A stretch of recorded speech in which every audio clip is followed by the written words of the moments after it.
ఓం శ్రీమాత్రే నమః. అందరూ బాగున్నారా? అందరూ బాగుండాలి, అందులో ఈ సుజాత కూడా ఉండాలని ప్రతిరోజు ప్రార్థన చేస్తూ ఉంటాను. దోస్తులు, ఈరోజైతే లక్ష్మీ వారం సందర్భంగా అమ్మవారం రోజు అమ్మ గురించి మాట్లాడుకోవడం నాకు చాలా చాలా ఆనందంగా ఉంది. మరి ఈ వీడియో అమ్మ ఆశీస్సులు ఎవరికైతే ఉన్నాయో అందరికీ కూడా ఈ వీడియో షేర్ అవుతుంది. మీకు మనందరికీ అమ్మ ఆశీస్సులు ఉంటేనే ఈ వీడియో మనం చేయగలుగుతున్నాం. ఈ వీడియో మీ అందరికీ వచ్చింది అని ఒక్కసారి భావించండి. ఓకేనా ఫ్రెండ్స్? మరి అసలు టాపిక్ ఏంటి అనుకుంటున్నారా? ఒక్క నిమిషం, ఆ టాపిక్కే వస్తున్నాను. అసలు అక్షయ తృతీయ వస్తుంది కదా. అక్షయ తృతీయ అనగానే మీకు ఏం గుర్తొస్తుంది? బంగారం కొనడం. అక్షయ తృతీయ అంటేనే బంగారం కొనడం అనుకుంటున్నారా? ఒక్క నిమిషం అండి. అసలు అక్షయ తృతీయ ఎప్పుడు అంటే, ఎవరికైతే కొంత నాలెడ్జ్ ఉంటుందో అక్షయ తృతీయ మీద, వాళ్ళు అక్షయ తృతీయ అనగానే బంగారం కొనడం అని అనుకోరండి. వాళ్ళకి సంబంధించినటువంటి ఆలోచనలు వేరే ఉంటాయి. అవన్నీ కూడా మనం ఈ వీడియోలో చెప్పుకునేటువంటి ప్రయత్నం చేద్దాం. ఓకేనా? మరి అక్షయ తృతీయ అసలు ఎప్పుడు అనుకుంటున్నారు? ఏప్రిల్ 19, ఏప్రిల్ 20 అనుకుంటున్నారా?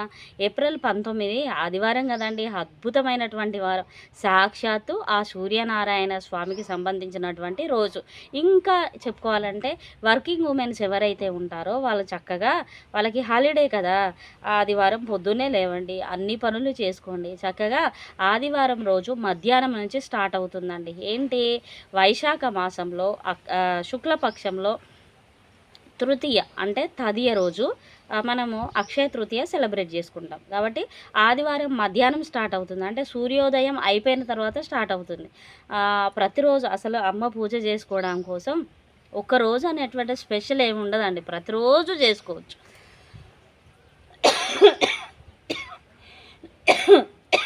సారీ అండి, ప్రతిరోజు చేసుకోవచ్చు కదా. మరి వర్కింగ్ ఉమెన్స్ అన్నారు, ప్రతిరోజు పూజ చేసుకోవచ్చు అంటున్నారు అనుకుంటున్నారా? ఓకే, నేను అర్థం చేసుకోగలను. ప్రతిరోజు హడావుడి గందరగోళంగా అమ్మకు ఒక నమస్కారం చేసుకొని అలా దీపారాధన చేసుకొని వెళ్ళిపోతూ ఉంటామన్నమాట. కానీ మనకి హాలిడే వచ్చిందనుకోండి, ఆ రోజు అద్భుతంగా మనం అమ్మవారి పూజ చేసుకోవడానికి మనకి చాలా ఎక్కువ ఓవర్ టైం స్పెండ్ చేయొచ్చు మన అమ్మతోని. ఆ స్తోత్రాలు, ఇంకా అమ్మవారి పాటలు, మణిద్వీప వర్ణన, ఇవన్నీ కూడా చదువుకోవచ్చు అనమాట కదా. మరి ఏప్రిల్ 19 మధ్యాహ్నం స్టార్ట్ అవుతుంది తృతీయ, కాబట్టి అన్ని పనులు ముగించుకొని ఏప్రిల్ 19 సాయంత్రం అమ్మవారి పూజ మీరు చేసుకోండి.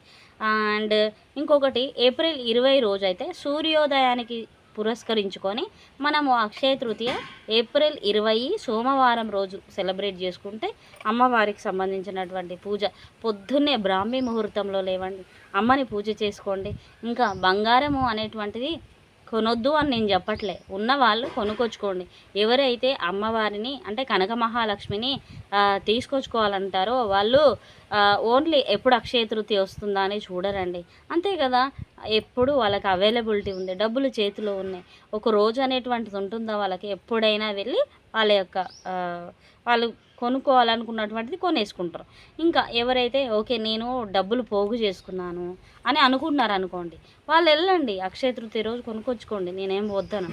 కానీ పట్టుబట్టి భర్తలు ఉంటారు కదా, వాళ్ళని ఆ పక్కన ఆవిడ చూడండి, పక్కన అతను చూడండి, వాళ్ళ ఆయనంట అక్షయ తృతీయకి నెక్లెస్ కొనిస్తా అన్నారంట. ఆ పక్కన ఆవిడ చూడండి, వాళ్ళ ఆయన తీసుకెళ్ళి చక్కగా ఆమెకు భార్యని మహాలక్ష్మిలాగా చూసుకుంటాడు. చక్కగా చెవులీలు కొనిచ్చారనమాట అక్షయ తృతీయ. అందుకని వాళ్ళ ఇంట్లో లక్ష్మి సిరి సంపదలు అలా గురుస్తున్నాయి అని. ఇలా ఎప్పుడూ కూడా మీ యొక్క భర్త గారిని ఇబ్బంది పెట్టకండి. ఉందనుకోండి కొనుక్కోండి, లేదనుకోండి ఇబ్బంది పెట్టకండి, ఇబ్బంది పడకండి. నేను చెప్పనా ఒక మంచి మాట?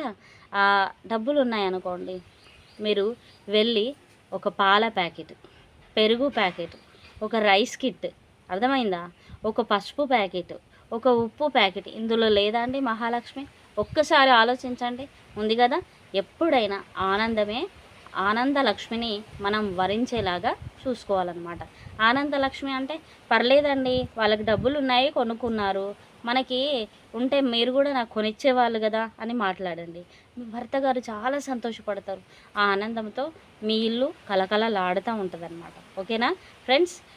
ఎవరికైతే ఉంటే నేను కొనుక్కోవద్దని చెప్పట్లేను, కొనుక్కోండి. ఎవరికైతే లేదో అయ్యో అమ్మ బంగారం కొనుక్కుంటేనే మా ఇంటికి వస్తుంది అక్షయ తృతీయ రోజు, లేకపోతే ఎలా వస్తారు అని ఎప్పుడూ ఆలోచించకండి. పొద్దున్నే లెగండి, బ్రాహ్మీ ముహూర్తంలో చెప్పాను కదా. ఏప్రిల్ 19 ఆదివారం రోజు సాయంత్రమే అన్ని పనులు చేసుకొని అమ్మవారిని పూజించుకున్నారనుకోండి, మళ్ళీ ఏప్రిల్ 20 పొద్దున్నే కూడా బ్రాహ్మీ ముహూర్తంలో లేచి మళ్ళీ అమ్మ పూజని మీరు చేసుకోండి. పూజ అంటే ఏంటి అనుకుంటున్నారా? కనీసం వినండి. ఎన్నో లలిత సహస్రనామాలు, చాలీసాలు, కనకదార స్తోత్రాలు బోలెడున్నాయి మన ఛానల్లో. ఇంకా ఎన్నో సోషల్ మీడియా వేదికగా ఎన్నో ఉన్నాయన్నమాట. అమ్మవారి పాటలు వినండి చక్కగా. ఇంకా మీకు ఏ మంత్రము రాదు, ఏది చదవలేరు అనుకోండి, ఓం శ్రీ మాత్రే నమః, ఓం శ్రీ మహాలక్ష్మి మాతాయై నమః అంటే పొద్దున్నుంచి సాయంత్రం దాకా నామస్మరణ చేస్తూ ఉండండి. మీ హృదయంలోకి రాలేదా కనక మహాలక్ష్మి? చెప్పండి. ఇలా గొప్పగా ఆలోచించండి. ఎంత గొప్పగా ఆలోచిస్తే అంత గొప్పగా ఐశ్వర్య లక్ష్మి మనల్ని వరిస్తుందన్నమాట. ఓకేనా ఫ్రెండ్స్? మరి ఇంకా చాలా విషయాలు చెప్పాలనుకున్నాను. పోయిన సంవత్సరం మా ఇంటి పక్కన ఒకరున్నారు.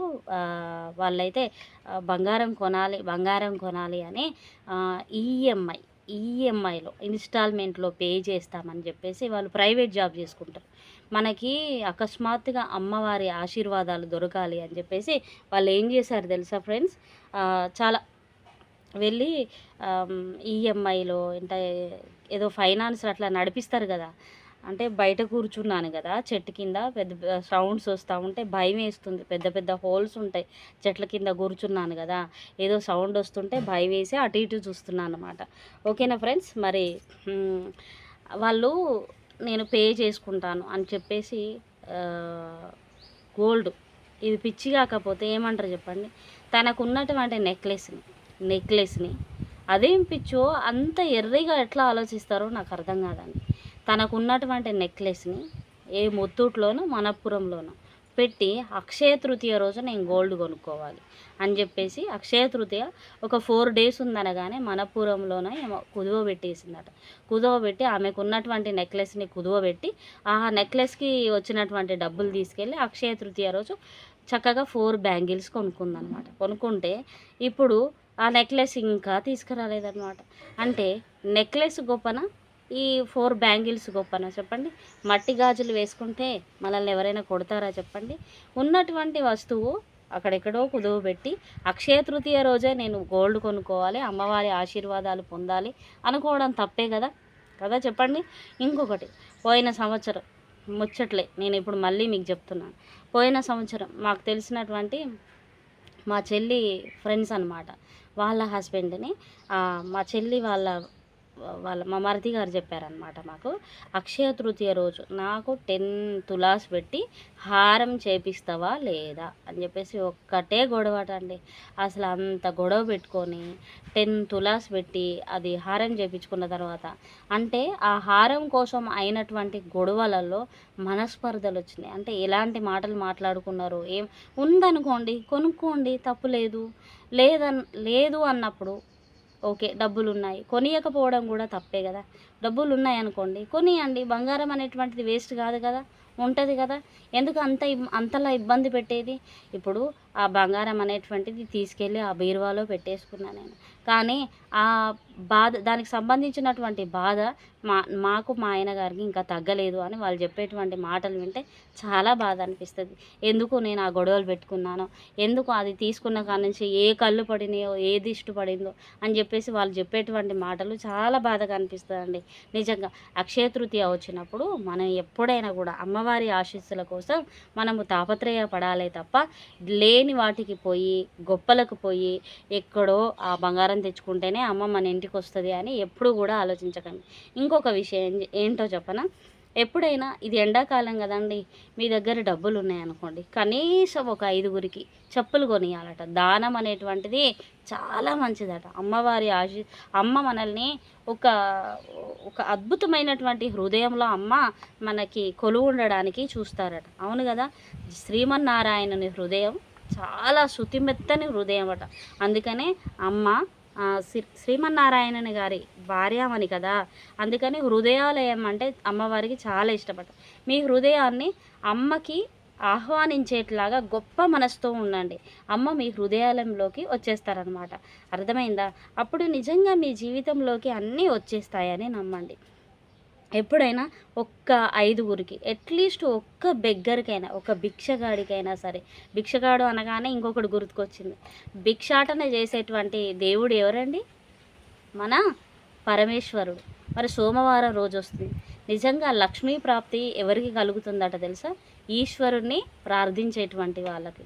మరి అంటే ప్రతి ఒక్క దేవుడు కూడా మనకి లక్ష్మీ ప్రాప్తిని కలిగించేటువంటి వ్యక్తి దేవుడు కదా. మరి కాబట్టి మీరు సోమవారం రోజు ఒక్క బెగ్గరికైనా చెప్పులు కొనిచ్చేలాగా చూసుకోండి, ఓకేనా. ఇంకొకటి, ఎవరైతే భిక్షాటన చేసేటువంటి వాళ్ళు ఉంటారో ఒక 2 కేజీలు పులిహోర చేసుకోండి, 1 కేజీ స్వీట్ రైస్ చేసుకోండి. వాళ్ళందరికీ కూడా వడ్డించేటువంటి, అంటే అందరికీ ఒక మంచి ప్రసాదం తీసుకెళ్ళి అందరికీ పెట్టండి. కనీసం ఒక టిఫిన్ చేస్తామే అలా ఫైబర్ ప్లేట్స్ తీసుకెళ్ళండి. చక్కగా ఆ ఫైబర్ ప్లేట్లలో వాళ్ళకి పులిహోర కానీ స్వీట్ రైస్ కానీ మీరు ఒక దధ్యోజనం పెరుగన్నమైనా చేసి తీసుకెళ్ళండి. ఆ దానము అమ్మ మీ యొక్క గొప్ప హృదయాన్ని, అంటే అందరూ వెళ్ళి బంగారం కొనుక్కొచ్చుకుంటున్నారు పిచ్చి వాళ్ళు, కానీ ఈ తల్లి చూడు ఎంత చక్కగా దానం చేస్తున్నారు అని చెప్పేసి మీ యొక్క హృదయాలయంలో కొలువుండడానికి అమ్మవారు ఇష్టపడతారని చెప్తున్నాను కదా. మన ఇంటికి అమ్మ ఎవరు? పాల సముద్రుని పుత్రిక కదా. అలాంటి ఒక పాల ప్యాకెట్ తీసుకొచ్చుకున్న అమ్మ మన ఇంటికి వచ్చేస్తుందండి. మరి అలాంటి పాల ప్యాకెట్ ఒక అక్షయ తృతీయ రోజే తెచ్చుకుంటున్నామా? మనం ప్రతిరోజు తెచ్చుకుంటున్నాం. ప్రతిరోజు అమ్మ మన ఇంటికి వస్తలేదా? వస్తుంది కదా. మరి అట్లనే మీ దగ్గర చెప్తున్నాను, పూజలో చక్కగా ఒక టెంకాయ సమర్పించండి, ఏదైనా ఫలాలు సమర్పించండి. చక్కగా మీ దగ్గరలో ఉన్నటువంటి పూలన్నీ తీసుకొచ్చి అమ్మకు పూజ చేసుకోండి. మీకు నోటికి ఏవి వస్తే అవి స్తోత్రాలు, పాటలు, భజనలు చేసుకోండి. అమ్మవారి ధ్యానంలో మునిగి తేలండి. ఆ రోజు అమ్మ ఖచ్చితంగా మీ హృదయాలయంలోకి వచ్చి కొలువు తీరుతుంది. ఆ తర్వాత మీకు వచ్చేవన్నీ మంచి మాటలు, మీకు వచ్చేవన్నీ మంచి ఆలోచనలు. అప్పుడు ఇంకా మీకు ఏం తక్కువ అండి? అన్నీ వస్తాయి. అక్షయ తృతీయ రోజు డబ్బులు లేక బంగారం కొననటువంటి నువ్వు ఎన్నో కొనేటువంటి స్టేజ్కి వెళ్తావన్నమాట, ఓకేనా. మరి ఈ వీడియో మీ అందరికీ నచ్చిందని అనుకుంటున్నాను. చెప్పానో లేదో వీడియోలో మళ్ళీ చెప్తున్నాను. ట్రైప్యాడ్ ఇరిగిపోయిందండి. పూజ చేస్తూ చక్కగా వాయిస్ ఓవర్ ఇస్తే పూజని చూస్తూ ఈ మంచి మాటలు వింటారు అని అనుకున్నాను. కాబట్టి ట్రైపాడ్ ఇరిగిపోయింది. ఒక చైర్ మీద స్టూల్ మీద క్లాత్స్ అన్నీ ఫోల్డ్ చేసినటువంటి వాటికి మొబైల్ అటాచ్ చేసి ఈ వీడియో చేస్తున్నాను. ఇంత కష్టపడినటువంటి సుజాతకి, ఇంత మంచి ఇచ్చినటువంటి అమ్మకి ధన్యవాదాలు చెప్తూ, అంతే కదా, మనం మంచి ఆలోచనలు చేసినప్పుడు మనకు ఇంత మంచి ఆలోచనలు ఇచ్చినందుకు అమ్మవారికి బిగ్ థ్యాంక్స్ చెప్తూ, ఈ వీడియో మొత్తం ఎవరైతే వాచ్ చేశారో మనందరికీ కూడా మీకు షేర్ చేసినందుకు, నాకు, నా కుటుంబ సభ్యులకు, ఈ వీడియో మొత్తం చూసిన మీకు, మీ కుటుంబ సభ్యులకు అందరికీ కూడా అమ్మవారి ఆశీస్సులు ఉంటాయి అని ఆశిస్తూ, ఓం శ్రీమాత్రే నమః. తప్పకుండా లైక్, కమెంట్, కొత్త వాళ్ళు సబ్స్క్రైబ్ చేయండి, షేర్ కూడా చేయండి. గుర్తుపెట్టుకోండి, ఏప్రిల్ 19 మధ్యాహ్నం స్టార్ట్ అవుతుంది. సూర్యోదయాన్ని పురస్కరించుకొని, ఇంకొకటి సోమవారం రోజు లక్ష్మీ ప్రాప్తి మనకు ఆ రోజు తిథి అనేటువంటిది 11 గంటల వరకు ఉంటుంది. బ్రాహ్మీ ముహూర్తం లేచి పూజ చేసుకునేలాగా చూసుకోండి, ఓకేనా. అన్ని విషయాలు కవర్ చేశాను అనుకుంటున్నాను. ఇంకా రేపు ఎల్లుండి వీడియోస్ పెడతానే ఉంటా కదా, ఏమైనా మళ్ళీ చెప్పాలనిపిస్తే తప్పకుండా చెప్తాను. ఓం అమ్మవారి ఆశీస్సులు అక్షయ తృతీయ రోజు మనందరికీ తప్పకుండా ఉంటాయి. గొప్పగా ఆలోచించండి. మన హృదయాలయంలో ఇదిగో అమ్మ ఇలా కొలువు తీరి ఉంటుంది. Bye bye.